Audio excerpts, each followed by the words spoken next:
नमस्कार, मैं doctor Shishir Pandey, consultant neurologist, Felix hospital sector 137 में आपका स्वागत करता हूं। आज हम बात करेंगे डिमेंशिया यानी भूलने की बीमारी। डिमेंशिया जनरली हम लोग मानते हैं कि ये ओल्ड एज की प्रॉब्लम है, बट आजकल कई सारे ऐसे स्पेक्ट्रम देखे जा रहे हैं जिसमें ये यंगर एज में भी आ रहा है।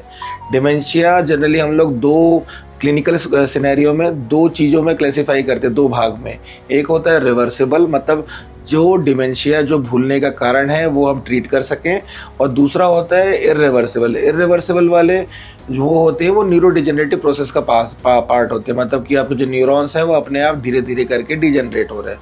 सबसे पहले मैं जो इर्रिवर्सिबल वाले वो पहले डिस्कस करूंगा क्योंकि वो ज़्यादा हाइप्ड है, ज़्यादा लोगों को पता है। तो मोस्ट कॉमन इर्रिवर्सिबल में हमारे पास आता है that is Alzheimer disease. Alzheimer disease के लक्षण क्या होते हैं? पेशेंट जो पुराने काम कर रहा होता है उसमें वो भूलने धीरे धीरे लगता है कि कहीं रास्ता, मंदिर का रास्ता, अपने घर का रास्ता भूलने लगता है, मंदिर का रास्ता भूलने लगता है। आपके जो उनके जो किथ एंड किन्स रहते हैं, बच्चे होते हैं या रिलेटिव्स होते हैं, बोलते हैं कि ये पहले जो काम करते थे वो रास्ता ही भूल जा रहे हैं, वो उस तरीके से काम कर नहीं पा रहे हैं। और शुरुआत भी वैसी ही होती है कि छोटी छोटी चीज़ें कहाँ रख दी, ये सामान कहाँ रख दिया, इन चीज़ों से। और उसमें जो अल्जाइमर डिजीज़ में हम लोग स्कैन कराते हैं उसमें जनरली टेम्पोरल लोब इन्वॉल्व होता है, जो कि मेमोरी रजिस्ट्रेशन में जिसका फंक्शन होता है। ये हो गया, ये रिवर्सिबल वाला स्पेक्ट्रम था। और इधर जो मेजर जो रिवर्सिबल वाला स्पेक्ट्रम है जिसको हम ठीक कर सकते हैं, उसमें सबसे पहले कॉमन है जो कि यंग एज में हो रहा है, वो है सूडो डिमेंशिया, जो कि डिप्रेशन के बाद में होता है। बंदे को डिप्रेशन रहता है, लो मूड रहता है, उसका अटेंशन स्पैन खत्म हो जाता है। नॉर्मल सामने वाले की कही गई बात पे या कोई किए गए काम पे, जैसे कि उसने चाबी कहीं रखी गाड़ी बंद करके, बट वो भूल गया उसने कहाँ रखी थी, क्योंकि उस टाइम पे उसका अटेंशन वहाँ था ही नहीं, वो किसी अपने पास्ट की प्रॉब्लम में उलझा हुआ था। तो that is called pseudo dementia, awareness की लैकिंग से।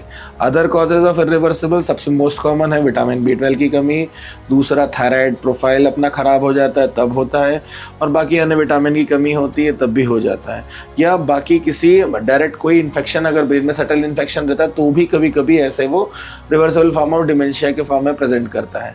आजकल एक नया स्पेक्ट्रम निकला है ऑटोइम्यून पैरानियोप्लास्टिक, वो भी रिवर्सिबल फॉर्म ऑफ डिमेंशिया के रूप में प्रेजेंट करते हैं। और थर्ड पार्ट जो उसके बाद जो हमें क्लासिफाई करना होता है ट्रीटमेंट स्पेक्ट्रम। अगर ट्रीटेबल निकला तो डेफिनेटली हम लोग रिप्लेसमेंट देंगे, नॉन ट्रीटेबल वाला पार्ट निकला तो उसमें हम लोग फिजियोथेरेपी, तो अगर वैसी कोई बात आती है तो there are advance therapies are also available. तो जो लोग ओल्ड एज हो गए उनको निराश नहीं होना है कि अगर उनको भूलना शुरू हो गया है कि मैं अल्जाइमर्स में अब लैंड अप कर जाऊंगा, वो हम रोक सकते हैं।